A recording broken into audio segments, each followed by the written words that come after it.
Subscribe to Himanshu Arya tutorial and click on the bell icon to never miss an update. इस video में हम लोग reproduction का जो पहला पार्ट था, देखो रिप्रोडक्शन को हमने 4 पार्ट में डिवाइड किया था ना। आपने पिछला वीडियो देखा है ना? नहीं देखा है तो पहले उससे जाकर देखोगे। इम्पोर्टेंट था वो, ठीक है ना? ऑल्दो उसमें कुछ मैंने पढ़ाया नहीं था लेकिन इम्पोर्टेंट था, ठीक है। एज यूजुअल कोई भी चैप्टर शुरू करने के पहले मेरा जो वीडियो ज़ीरो होता है वो इम्पोर्टेंट ही होता है, क्योंकि उसमें मैं अपने सारे स्ट्रेटजी को बतला देता हूँ किस तरीके से पढ़ना है। तो उसे पहले देख के आओगे अगर आपने नहीं देखा है तो, ठीक है ना? अगर आपने देखा है तो फिर चलो साथ में, ठीक है। देखो, तो सबसे पहले आज हम डिस्कस करेंगे पहला पार्ट। पहला पार्ट में हम क्या देखेंगे कि रिप्रोडक्शन क्या है, उसके डिफिनीशंस को देखेंगे, रिप्रोडक्शन का एडवांटेज क्या है, रिप्रोडक्शन में वेरिएशंस कहाँ से आते हैं और उस वेरिएशन का कारण क्या होता है। बस इन्हीं 2-3 क्वेश्चंस का आंसर ढूंढने का कोशिश करेंगे, ठीक है ना? सो बिना टाइम गवाए यहाँ पे हेडिंग डालोगे रिप्रोडक्शन, नहीं, चैप्टर का नाम तो आपने ऑलरेडी लिख ही लिया होगा, ठीक है ना? How do organisms reproduce. इसमें जो सबसे पहला टॉपिक है वो लिखो रिप्रोडक्शन। तो डिफिनेशन लिख लेना इसका, इस तरीके से लिख लो, it is the process, formation नहीं, प्रोसेस ऑफ, है ना? It is the process of formation of new generation. It the process of formation of new generation. Actually लिख लो इंडिविजुअल्स ऑफ न्यू जनरेशन, नहीं, है ना, ज़्यादा अच्छा रहेगा। individuals of new generations। अब सही है ना? It the process of formation of individuals of new generations of same type. देखो एक ही टाइप के होंगे ना, of same type by the grown up individual, मतलब समझो by the grown up individuals, मतलब समझो। देखो रिप्रोडक्शन एक प्रोसेस है, ठीक है ना, जिसमें नए जनरेशन्स के इंडिविजुअल का फॉर्मेशन होता है। नए जनरेशन समझ रहे हो ना? जैसे एक जनरेशन मेरा हो गया, एक जो मेरे अगले जनरेशन होंगे, ठीक है ना, या जो मेरे पिछले जनरेशन हुए, पापा मम्मी है ना, उनका जनरेशन एक अलग हुआ, दादाजी दादी जी, तो वो एक और जनरेशन अलग हुआ। अभी मेरा जनरेशन चल रहा है, फिर और अगला जनरेशन आएगा, है ना? तो ये ही प्रोसेस चलता रहता है। तो इंडिविजुअल्स आते रहते हैं हर जनरेशन में नए नए, और वो भी सेम ही टाइप के। क्लियर है ना? कि अगर ह्यूमन है तो ह्यूमन, ठीक है ना? अगर एलिफेंट है तो उसका अगला जनरेशन भी एलिफेंट ही आएगा, अगला में हॉर्स नहीं आ जाएगा, है ना? यहाँ कुछ फालतू चीजें नहीं सोचोगे, है ना? इवोल्यूशन को यहाँ पे नहीं लाओगे, अभी नॉर्मल बस पढ़ रहे हैं हम लोग, ठीक है। अब ये रिप्रोडक्शन करता कौन है? तो कोई भी तो ऑर्गेनिज्म नहीं करेगा। जो ग्रोन अप रहेंगे, जो मैच्योर्ड रहेंगे, वही करेंगे ना। जैसे देखो ह्यूमन के ही केस में तुम देख लो ना, कि ह्यूमन में क्या हुआ, रिप्रोडक्शन हुआ, तो वो बच्चा भी रिप्रोडक्शन के लायक है क्या? नहीं। अभी पहले उसे ग्रोन अप होना है, उसे बड़ा होना है, मैच्योर होना है, ठीक है ना? उसके बाद फिर एक सर्टेन एज के बाद वो भी मतलब रिप्रोडक्शन करने के लायक हो जाएगा। So this is the actual definition of reproduction. इतना क्लियर हो गया? अब देखो ध्यान से समझोगे, रिप्रोडक्शन के बारे में जरा सा हम चर्चा कर लेते हैं लाइफ प्रोसेस से रिलेट करके, ठीक है ना? जैसे देखो लाइफ प्रोसेस में भी रिप्रोडक्शन तो आता ही है, वैसे ही हमने लाइफ प्रोसेस में पढ़ा नहीं है, लेकिन ये भी तो एक लाइफ प्रोसेस ही है ना, रिप्रोडक्शन। क्लियर ना? जैसे और भी थे, जैसे न्यूट्रिशन, सर्कुलेशन, ट्रांसपोर्टेशन, एक्सक्रीशन, ये सारे थे, वैसे रिप्रोडक्शन भी तो एक प्रोसेस है ना हमारे बॉडी का। क्लियर है? अब समझो, यहाँ से समझोगे कि अगर मैं बोलूँ कि रिप्रोडक्शन एक इम्पोर्टेंट लाइफ प्रोसेस है या नहीं, is reproduction an important life process for us? यहाँ पे देखो मैं एक क्वेश्चन एराइज कर रहा हूं, ध्यान से सुनोगे। क्वेश्चन क्या है कि is reproduction an important life process for us? ठीक है ना, है या नहीं? जरा सोचोगे इसके बारे में, ठीक है? तो कैसे सोचेंगे कि ये life process important life process है या नहीं है? तो सबसे पहले देखो कि अगर मैं सिर्फ अपनी बात करूं, मैं सिर्फ और सिर्फ अपनी बात कर रहा हूँ, एक इंडिविजुअल की बात कर रहा हूँ, ठीक है ना? सो मेरे लिए क्या रिप्रोडक्शन एक लाइफ प्रोसेस इम्पोर्टेंट है? तो मैं बोलूँगा नहीं है, क्योंकि बस एक क्वेश्चन का आंसर देना, अगर मैंने अपने पूरे लाइफ में रिप्रोडक्शन नहीं करा, तो क्या मैं मर जाऊँगा? नहीं ना, सिंपल सा है फैक्ट ये समझो। तो एक इंडिविजुअल के लिए ये एक इम्पोर्टेंट लाइफ प्रोसेस तो नहीं हुआ। ध्यान से समझो मैं क्या बोलने की कोशिश कर रहा हूँ। कॉन्ट्राडिक्शंस यहाँ पे नहीं लाओगे बीच में, ठीक है? बस सुनोगे पहले, पूरी बात को सुनोगे, तो फिर कुछ बोलना हो तो बोलोगे, ठीक है ना? सो ध्यान से सुनो क्या है कि मैं अगर एक इंडिविजुअल की बात करूँ, चाहे वो कोई भी हो, मैंने तो अपना बस एग्जांपल लिया था, ठीक है ना? तुम अपने बारे में सोच लो या कोई दूसरे एनिमल के बारे में सोच लो। तो कोई भी एनिमल या कोई भी ऑर्गेनिज्म अगर रिप्रोडक्शन नहीं करता है, तो वो भी एक नॉर्मल लाइफ लीड कर सकता है ना? बहुत ही हँसी-खुशी, कोई बिना किसी प्रॉब्लम के, कोई प्रॉब्लम नहीं होगा। लेकिन लेकिन समझो यहाँ पे अगला पॉइंट जो है वो और भी इम्पोर्टेंट है। अगर मैं पूरे स्पेसीज़ की बात करूँ, मैं इस बार अपनी बात नहीं कर रहा हूँ, मैं इस बार होमो सेपियंस की बात कर रहा हूँ। मैं सेपियंस स्पेसीज़ की बात कर रहा हूँ, ठीक है ना? जिसमें कि सारे ही आ गए। आ रहा है समझ में? सो अगर मैं एक पूरे स्पेसीज़ की बात करता हूँ, सो reproduction becomes the most important life process. सबसे इम्पोर्टेंट लाइफ प्रोसेस बन जाता है ना? इवन न्यूट्रिशन, सर्कुलेशन इन सब से भी इम्पोर्टेंट। क्यों भाई? क्योंकि रिप्रोडक्शन ही तो है जो मल्टीप्लिकेशन करवा रहा है, किसी भी स्पेसीज को इस अर्थ पे बनाए रखने में मदद कर रहा है। तुम सोच के देखो, किसी एक पर्टिकुलर स्पेसीज में रिप्रोडक्शन स्टॉप, किसी भी मीन्स का रिप्रोडक्शन नहीं हो रहा है, ना ही एसेक्सुअल ना ही सेक्सुअल, कोई नहीं, ठीक है? तो क्या होगा? उसका स्पेसीज बहुत ही जल्द खत्म हो जाने वाला है ना? 2 सालों में, 10 सालों में, 100 सालों में खत्म होना है उसे, ठीक है ना? कोई उपाय नहीं है उसके बचने का। सो रिप्रोडक्शन ही वो प्रोसेस है जिसकी वजह से क्या हो रहा है, कंटिन्यूएशन ऑफ स्पेसीज चल रहा है। सो दैट इज, अगर हम स्पेसीज की बात करें overall, so it is the most important process. अगर मैं इंडिविजुअल की बात करूं या फिर अपनी बात करूं, मैं भी तो एक इंडिविजुअल हूं ना, होमोसेपियंस का।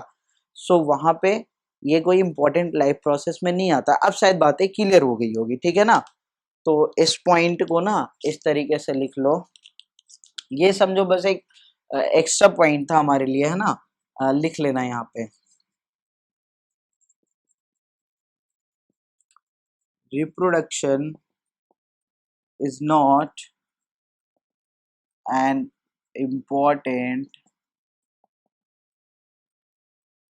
life process like others। जैसे देखो न्यूट्रिशन हो गया, जैसे देखो इधर जगह नहीं है, मैं इधर लिखूं, जैसे सर्कुलेशन हो गया, जैसे एक्सक्रीशन हो गया, है ना?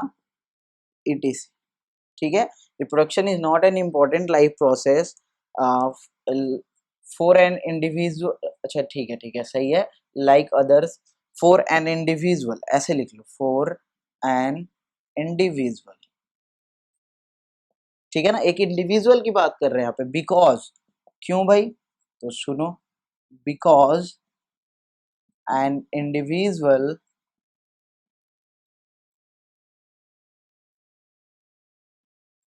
Can, an individual can lead a normal life even without participating in the process of reproduction। यानी इसका मतलब क्या हुआ कि रिप्रोडक्शन वाले प्रोसेस में बिना पार्टिसिपेट किए हुए भी कोई भी इंडिविजुअल एक नॉर्मल लाइफ जी सकता है। यानी वो एक इम्पॉर्टेंट लाइफ प्रोसेस एक इंडिविजुअल के पॉइंट ऑफ व्यू से नहीं है। लेकिन इसी में अब ट्विस्ट आएगा, नहीं? सो पैराग्राफ चेंज करके लिखेंगे, but as far as the whole species, the whole species is considered. ये किस स्पेसिस की बात कर रहा हूँ? तो जो इंडिविजुअल था ना, उसी के स्पेसिस की बात कर रहा हूँ, ठीक है ना? But as far as the whole species is considered, इसमें लिखोगे it becomes, it becomes the most important process, नहीं, it becomes the most important process. because it helps in continuation. It helps in continuation of any species, any species on this earth. Clear हुआ इतना कि ये अगर किसी भी species के बारे में देखो तो उसके कंटिन्यूएशन में ये हेल्प करता है, ठीक है ना। लेकिन अगर इंडिविजुअल की बात करोगे तो वहां पे ये एक इंपॉर्टेंट लाइफ प्रोसेस में नहीं आएगा। इसे जल्दी से नोट करो, फिर मैं इसे इरेज कर रहा हूँ, ठीक है ना। तो अब मैं इसे इरेज कर रहा हूँ, ठीक है ना। इससे पहले क्या करो, एक पॉइंट और लिख लो, रिप्रोडक्शन का मेन मोटिव क्या होता है, ठीक है ना। सो सिंपल सा लिख लेना इसे नोट बना के या फिर पॉइंट बना के, है ना। Reproduction aims at multiplication of individuals and also perpetuation of perpetuation है, यहाँ पे एक नया वर्ड आ गया, नहीं मैं बता रहा हूँ अभी। perpetuation of species, perpetuation का सीधा सा मतलब होता है स्टेबिलिटी, ठीक है ना। perpetuation का मतलब क्या होता है, स्टेबिलिटी। अभी देखो धीरे धीरे जब आगे बढ़ेंगे ना तो इसे भी समझ जाओगे बहुत ही अच्छे से, ठीक है, कि स्टेबिलिटी कैसे आती है, कुछ कुछ चेंजेस कैसे आते हैं, इन सब चीजों को समझेंगे, ठीक है ना, धीरे धीरे। सो ये स्टेबिलिटी भी बनाता है और साथ साथ मतलब मल्टीप्लीकेशन करवाता है, ठीक है ना। तो इसे इरेज कर दूं मैं।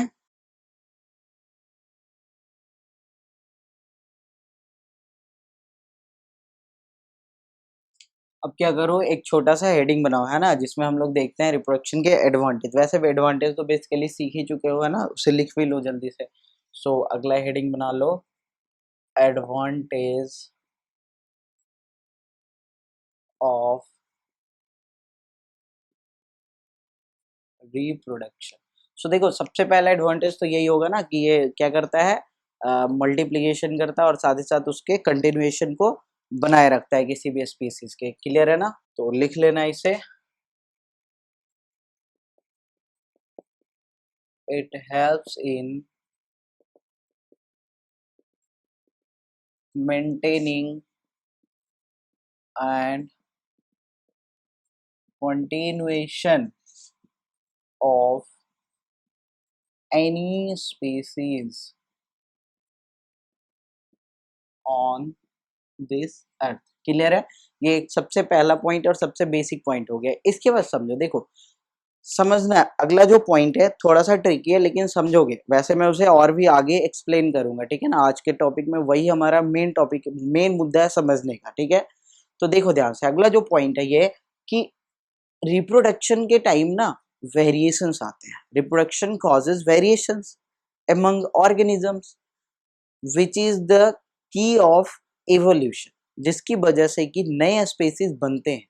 यानी reproduction also help in formation of new species. Clear है ना, by causing genetic variation. Clear है ना, तो इस पॉइंट को भी लिख लो। It also causes formation of new species। Clear है ना, it also causes formation of new species या it also helps in, लिख लो, है ना, it also helps in formation of new species by causing genetic variation. Clear है ना, by causing genetic variation. Genetic variation क्यों आता है, अगला क्वेश्चन हमारा यही है, इस पे डिस्कस करेंगे हम, ठीक है। तो उसे थोड़ा सा वेट कर लो उसके लिए।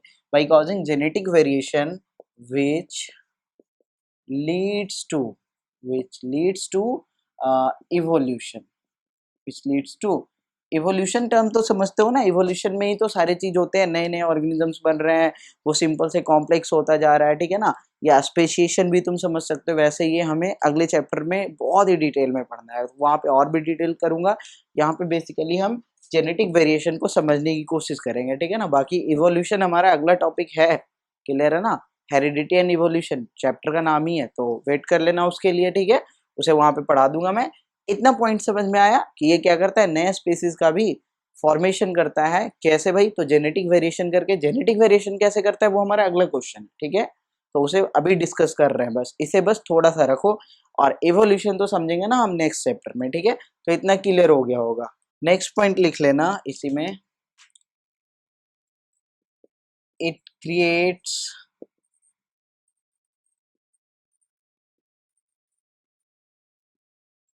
Age difference between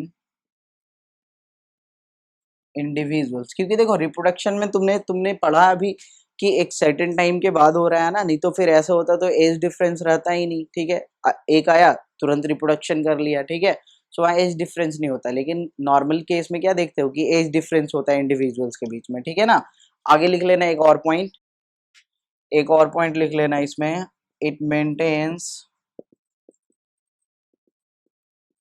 stability between different species या इंडिविजुअल्स ऑफ डिफरेंट स्पेसीज, है ना। इसके बीच में क्या बना कर रखता है ये, एक मेंटेनेंस, मतलब एक स्टेबिलिटी, एक स्टेबिलिटी मेंटेन करके रखता है, क्लियर है ना।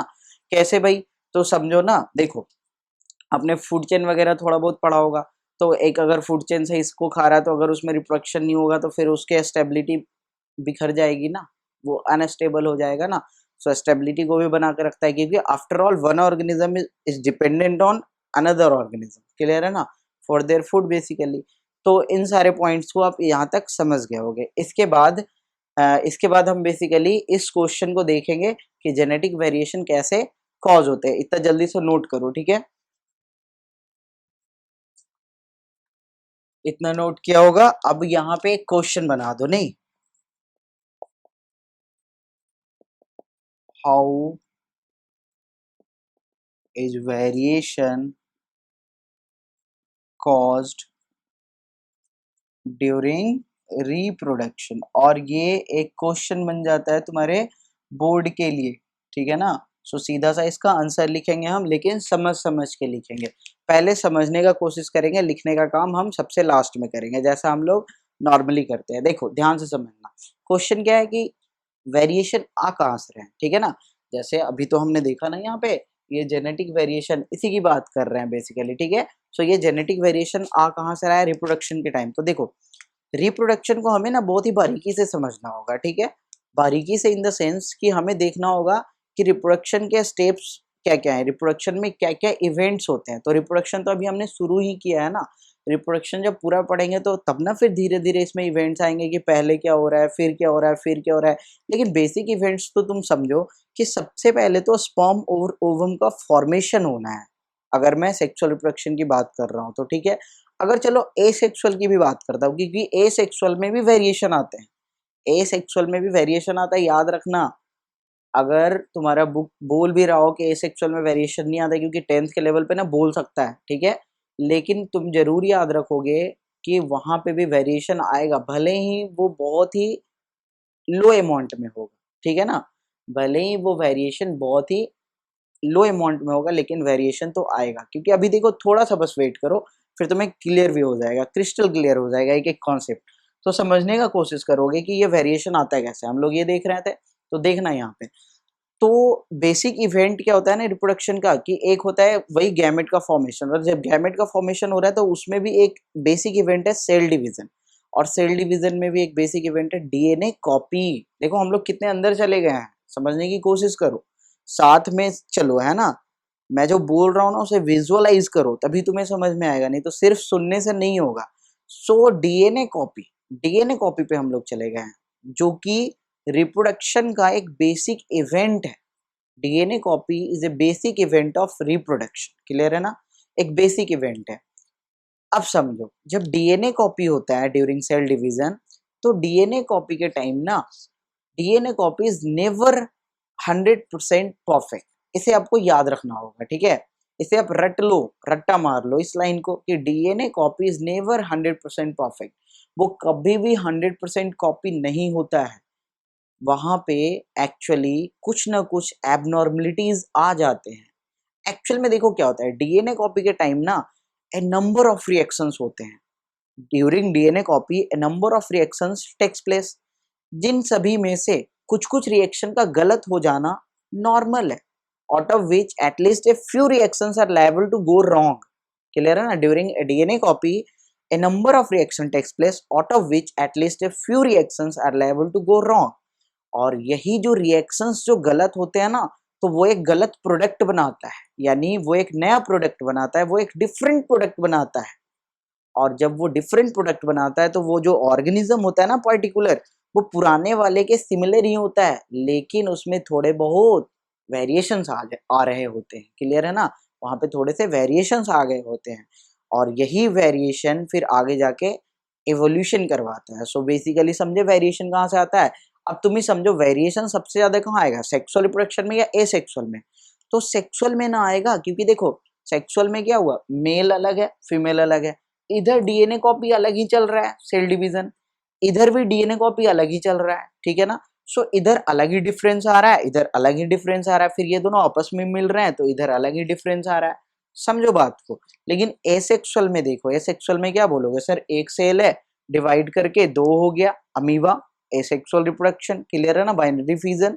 तो एसेक्सुअल में तो सर हमने कुछ देखा ही नहीं। तो तुमने भले ही नहीं देखा, लेकिन सेल डिवीजन इसमें भी हो रहा था, और इसमें भी जब डीएनए कॉपी हुआ तो यहाँ पे भी एरर आए हैं, ठीक है ना? इसे दिमाग में आप डाल लो। हाँ, लेकिन यहाँ पे बहुत ही कम आया है, ठीक है। तो इसीलिए यहाँ पे जो वेरिएशन है ना, वो बहुत ही लो डिग्री का होता है, लेकिन वेरिएशन तो होता ही होता है, ठीक है। तो इसे क्या करोगे, अब लिख लोगे, ठीक है ना? इतना बस समझाना था मुझे। तो इसे पॉइंट बना के लिख लोगे, है ना? इस तरीके से लिख लोगे। आंसर लिख लो, नहीं, ए बेसिक इवेंट। क्या है भाई,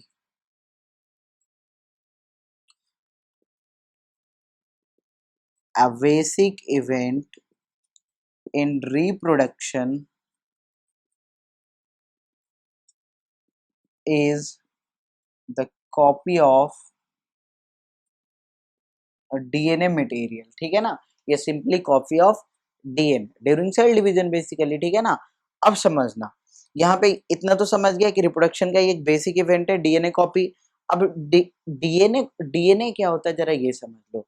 डीएनए एक्चुअली ना एक ब्लूप्रिंट की तरह काम करता है। ब्लूप्रिंट समझते हो? जैसे देखो, मैंने एक एटम बम बनाया, ठीक है, तो उसके सारे प्रोसेस को मैंने लिखा कि यहाँ पे ये मिलाना है, ये मिलाना है इतने परसेंटेज में, फिर ये करना है, फिर वो करना है, तब जाके हमारा एटम बम बनेगा।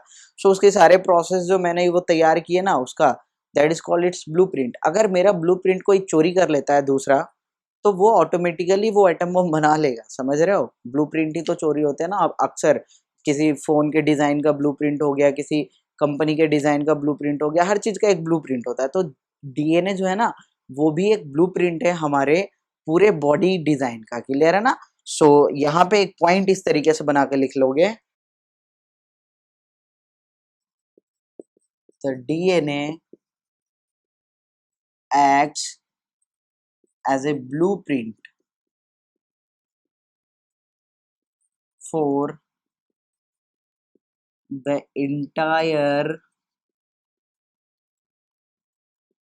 body design of an individual। Clear है? लेकिन समझो, जब डीएनए कॉपी होता है तो सिंपल सा कॉपी हो जाना चाहिए था, जैसे जेरोक्स होता है ना? यहाँ पे भी जेरोक्स ही हो रहा है बेसिकली, ठीक है। लेकिन इस जेरोक्स में कुछ एबनॉर्मलिटीज आ रहे हैं, तो आगे पैराग्राफ चेंज करके लिखोगे, but during during the DNA copy,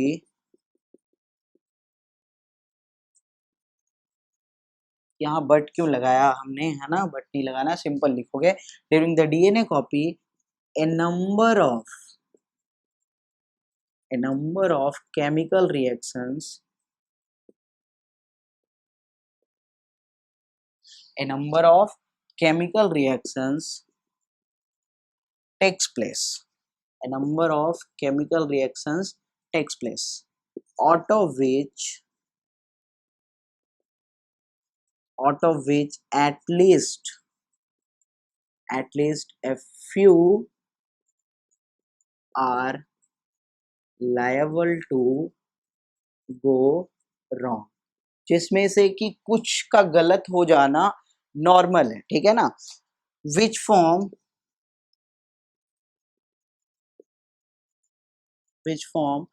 a different product,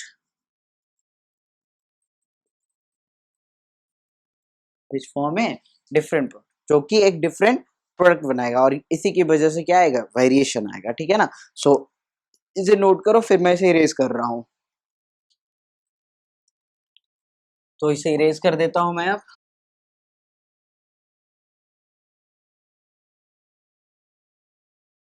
तो नेक्स्ट उसी में लिखना आगे करके ना, पैराग्राफ चेंज कर देना, मेरे पास जगह नहीं था इसलिए मैंने इसे इरेज किया। लिखोगे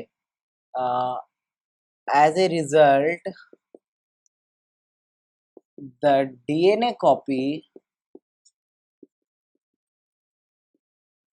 विल बी सिमिलर। देखो सिमिलर तो होगा बट नॉट आइडेंटिकल, लेकिन आइडेंटिकल नहीं होगा, ठीक है ना, एक जैसा बिल्कुल भी नहीं होगा। Identical to the original, identical to the original, and the new product hence formed give rise to variations, और यही क्या करेगा, तो यही वेरिएशंस लाएगा, ठीक है ना। अब देखो इसके बाद एक पॉइंट और समझ लेना, यहाँ पे वेरिएशन तो हो गया, किसी भी ऑर्गेनिज्म में वेरिएशन हो गया, ठीक है ना, यहाँ तक हमारा आंसर कंप्लीट हो गया। लेकिन इसके बाद एनसीईआरटी एक लाइन और बोलता है, ध्यान से सुनो वो क्या बोलता है। एनसीईआरटी बोलता है या बोलती है, सोचोगे आप, है ना। देखो ध्यान से, तो आगे क्या है समझोगे कि अकॉर्डिंग टू द एनसीईआरटी यहाँ पे ये बोला जाता है कि यहाँ पे नए वेरिएशंस तो आ गए, लेकिन जरूरी नहीं है कि ये नया वेरिएशन इन्वायरमेंट के अकॉर्डिंग ही हो, यानी ये नया वेरिएशन इन्वायरमेंट के अगेंस्ट भी हो सकता है, और ये नए वेरिएशंस की वजह से वो ऑर्गेनिज्म मर भी सकता है, ठीक है ना। कुछ ऐसा वेरिएशन आ जाए ना जो कि उसे सस्टेन करने के लिए और मुश्किल हो जाए, जो कि उसे सस्टेन करने में और मुश्किल कर दे, सो ऐसे ऑर्गेनिज्म क्या हो जाएंगे, मर जाएंगे, खत्म हो जाएंगे। लेकिन एक ये भी तो चांस है ना कि वो सरवाइव कर जाए और वो नए मतलब इन्वायरमेंटल चेंज में वो ढल जाए, और दैट लीड्स टू इवोल्यूशन। यहाँ पे बहुत ही अच्छा एक एग्जांपल भी दिया गया है, समझने की कोशिश करोगे, बुक भी पढ़ते हो ना आप लोग, नहीं पढ़ते हो तो पढ़ना शुरू करो। एग्जाम्पल क्या है कि एक हैबिटेट है, ठीक है, एक हैबिटेट है, ऐसे ध्यान से समझना, एक हैबिटेट है जहाँ पे कि बैक्टीरियाज रह रहे हैं, ध्यान से सुनना, जहाँ पे कि बैक्टीरियाज रह रहे हैं, ढेर सारे बैक्टीरियाज रह रहे हैं, इसका एक ग्रुप है, बैक्टीरियाज का एक ग्रुप है, या बैक्टीरिया का एक पॉपुलेशन है पूरा, ध्यान से सुनोगे, पॉपुलेशन है। अब क्या हुआ, ड्यू टू ग्लोबल वार्मिंग क्या हुआ कि यहाँ का इन्वायरमेंट चेंज हो गया, टेम्परेचर क्या हो गया है, टेम्परेचर बहुत ही ऊपर बढ़ गया है ना। यहाँ तो टेम्परेचर नॉर्मल था, टेम्परेचर बढ़ गया है, तो देखो जितने भी बैक्टीरिया होंगे सारे मर जाएंगे।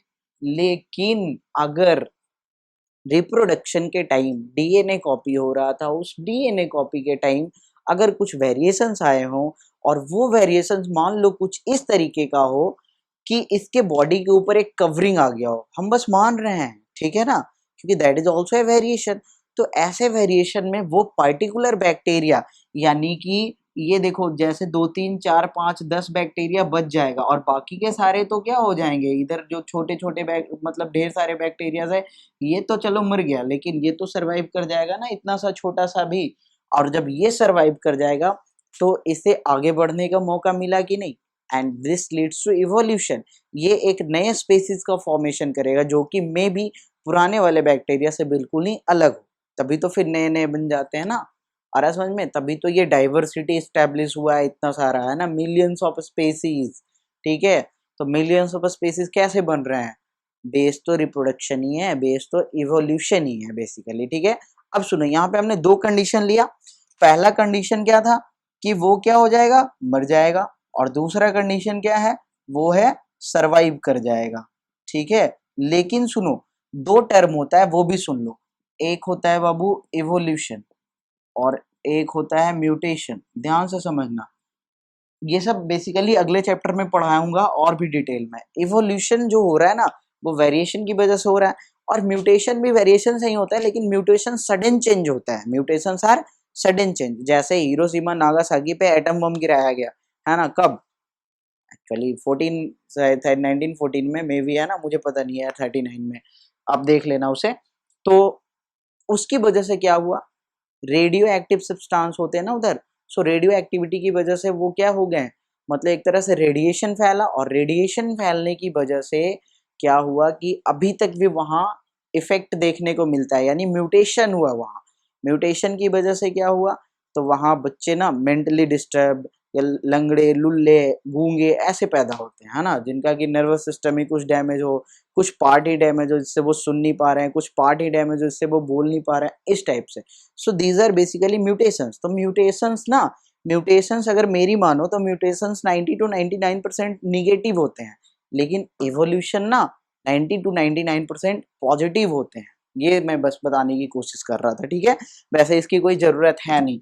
तो अब इस पॉइंट को भी आप लिख ही लोगे कि ये जो वेरिएशन है ना, ये सर्वाइव भी कर सकता है या नहीं भी सर्वाइव कर सकता है। ठीक है, तो इसको लिख लेना, the organism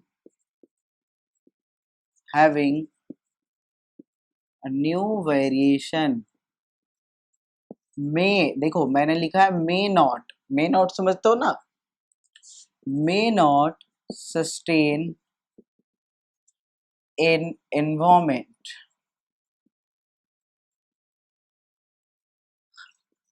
and may die. क्या हो सकते हैं, सस्टेन नहीं कर पाएंगे और मर जाएंगे, but the other chance chances are it may survive, it may sustain in the environment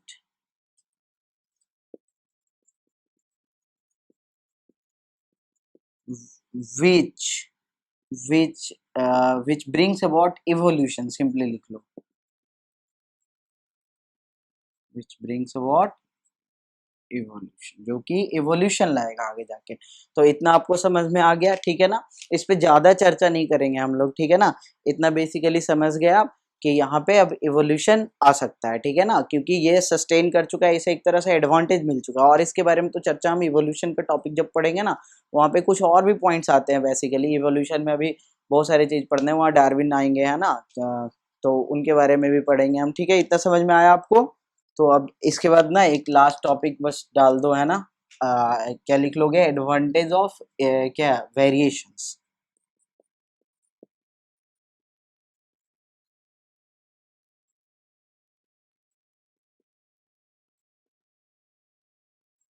clear है?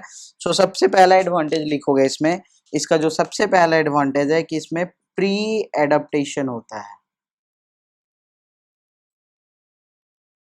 प्री एडोप्टेशंस, यानी देखो ऑर्गेनिज्म चेंजिंग इन्वायरमेंट के लिए अपने आप को भी तैयार करता रहता है, यानी एडाप्टेशंस होते रहते हैं उसमें। ठीक है, organisms can adopt in changing environment, क्योंकि environment तो हमेशा चेंज कर रहा है, ठीक है ना। दूसरा इसका इंपॉर्टेंस क्या है, इंडिविजुअलिटी। इंडिविजुअलिटी का मतलब क्या हुआ कि वेरिएशन है ना, तभी मैं लोगों को पहचान पा रहा हूँ कि तुम रमेश हो, तुम सुरेश हो, तुम राकेश हो, है ना। अगर इंडिविजुअलिटी नहीं होता तो फिर सारे कैसे लगते, सेम सेम लगते हैं, ठीक है ना। सो यहाँ पे इंडिविजुअलिटी की वजह से we can easily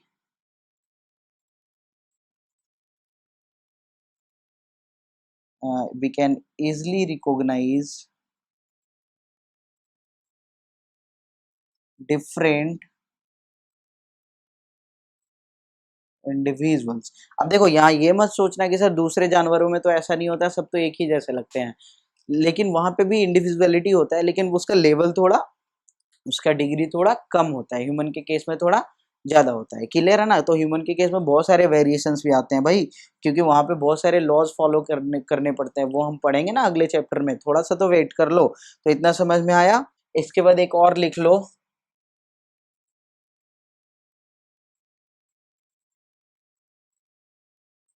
improvement of varieties. देखो बहुत सारे प्लांट्स में बेसिकली वेराइटीज का इंप्रूवमेंट होता है। क्लियर है ना, क्योंकि वेरिएशंस आते हैं तो नए वेरिएशंस आ गए हैं, वो अगर अच्छा वेरिएशन है तो उसके क्वालिटी में भी इंप्रूवमेंट आएगा, ठीक है ना। और लास्ट पॉइंट लिख लेना इवोल्यूशन, क्योंकि वेरिएशन से इवोल्यूशन भी तो होता है ना। सो इतना ही था हमें आज पढ़ना, ठीक है। इसके बाद थोड़ा सा और देखेंगे बस, ठीक है ना। इसके बाद बस हम टाइप ऑफ रिप्रोडक्शन लिख के और उसे छोड़ देंगे, उसके बाद फिर आगे की क्लास में डिस्कस करेंगे। इसे जल्दी से नोट करो, या नोट मत करो, बस नीचे तो है ना अभी जगह है, यहीं पे लिखते हैं। सो आगे हेडिंग बना दोगे क्या? आगे हेडिंग बना दोगे टाइप्स ऑफ रिप्रोडक्शन। तो देखो different organisms different means of reproduction का यूज करते हैं, जो कि ब्रॉडली दो कैटेगरी में डिवाइड किया जा सकता है, ठीक है ना। ब्रॉडली दो कैटेगरी में डिवाइड किया जा सकता है। The first one is asexual reproduction